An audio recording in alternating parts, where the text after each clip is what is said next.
Book 1. Sunny Ridge. Chapter 1. Aunt Ada. Mr. and Mrs. Beresford were sitting at the breakfast table. They were an ordinary couple. Hundreds of elderly couples just like them were having breakfast all over England at that particular moment. It was an ordinary sort of day, too, the kind of day that you get 5 days out of 7. It looked as though it might rain, but wasn't quite sure of it. Mr. Beresford had once had red hair. There were traces of the red still, but most of it had gone that sandy-come-grey colour that red-headed people so often arrive at in middle life. Mrs. Beresford had once had black hair, a vigorous curling mop of it. Now the black was adulterated with streaks of grey, laid on apparently at random. It made rather a pleasant effect. Mrs. Beresford had once thought of dyeing her hair, but in the end she had decided that she liked herself better as nature had made her. She had decided instead to try a new shade of lipstick so as to cheer herself up. An elderly couple having breakfast together. A pleasant couple, but nothing remarkable about them, so an onlooker would have said. If the onlooker had been young, he or she would have added, "Oh yes, quite pleasant, but deadly dull, of course, like all old people." However, Mr. and Mrs. Beresford had not yet arrived at the time of life when they thought of themselves as old, and they had no idea that they and many others were automatically pronounced deadly dull solely on that account. Only by the young, of course. But then they would have thought, indulgently, young people knew nothing about life. Poor dears, they were always worrying about examinations, or their sex life, or buying some extraordinary clothes, or doing extraordinary things to their hair to make them more noticeable.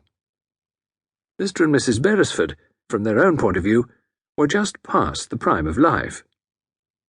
They liked themselves, and they liked each other, and day succeeded day in a quiet but enjoyable fashion. There were, of course, moments. Everyone has moments. Mr. Beresford opened a letter, glanced through it and laid it down, adding it to the small pile by his left hand. He picked up the next letter, but forbore to open it. Instead, he stayed with it in his hand. He was not looking at the letter. He was looking at the toast rack. His wife observed him for a few moments before saying, "What's the matter, Tommy?" "Matter?" said Tommy vaguely. "Matter?" "That's what I said," said Mrs. Beresford. "Well, nothing's the matter," said Mr. Beresford. "Why should it be?" "Well, you've thought of something," said Tuppence accusingly. "I don't think I was thinking of anything at all." "Oh, yes, you were. Has anything happened?" "Well, no, of course not." "What should happen?"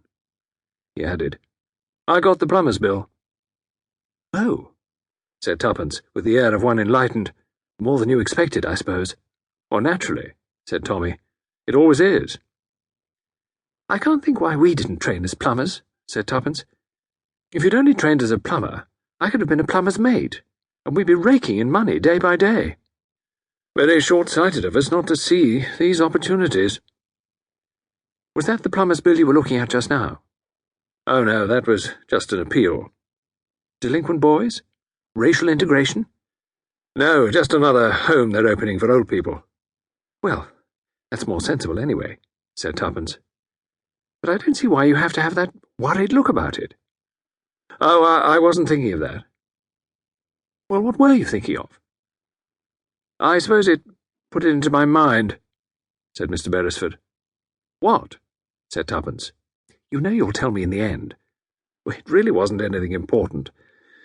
I just thought, perhaps, well, it was Aunt Ada." "Oh, I see," said Tuppence, with instant comprehension. "Yes," she added, softly, meditatively. "Aunt Ada." Their eyes met. It is regrettably true that in these days there is in nearly every family the problem of what might be called an Aunt Ada. The names are different. Aunt Amelia, Aunt Susan, Aunt Cathy, Aunt Joan. They are varied by grandmothers, aged cousins, and even great-aunts, but they exist and present a problem in life which has to be dealt with.